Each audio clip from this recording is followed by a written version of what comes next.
By लारस 79 model.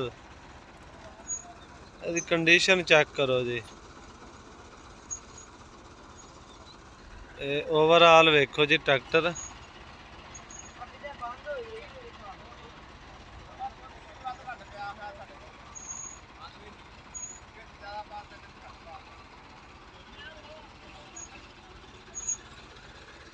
Check करो जी ਇਹਦਾ हाइड्रोलिक सिस्टम वगैरह सारा। ਇਹਦੇ जैक वगैरह, ਇਹਦੀ बैटरी भी ਇਹਦੀ ਉੱਪਰ ਆ, ਦੂਸਰਿਆਂ ਦੇ ਨੀਚੇ ਹੁੰਦੀ ਸੀ।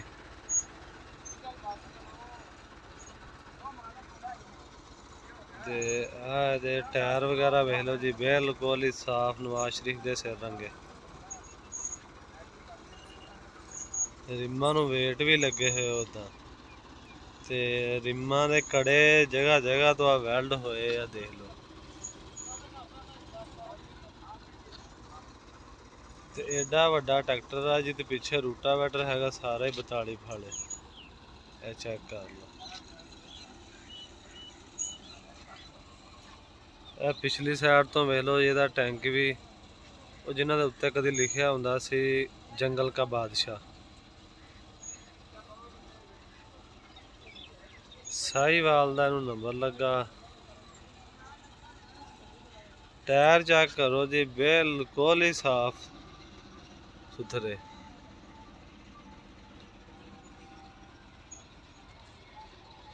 देख लो जी, उदा यह कि ट्रैक्टर की कोई लीकेज वगैरह किधरों नहीं है जी।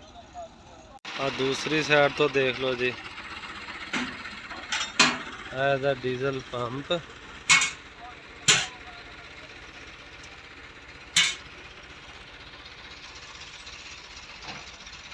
क्लच पैडल वगैरह देखो जी।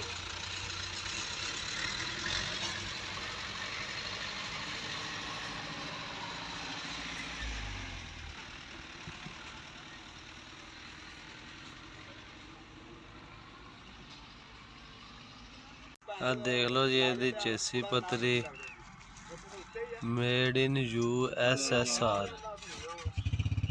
ये चेसी पतरी है, देख लो जी।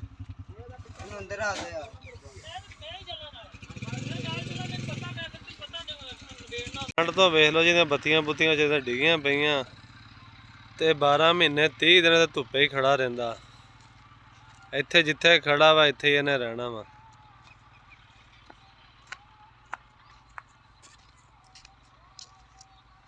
काम उदा पूरा ट्रैक्टर का करदा जिहड़ा 75 85 नालों भी वध, मगर इहदे चेदर वाउंदे आ, इधर पे चेदर आ, देख लो। 3 फाले चेदर इहदे नाल मारदे आ जी। उम्मीद है कि तुहानू साडी वीडियो पसंद आई होएगी। साडे चैनल नू सबसक्राइब जरूर करो, वीडियो नू लाइक करो। अल्लाह हाफिज़।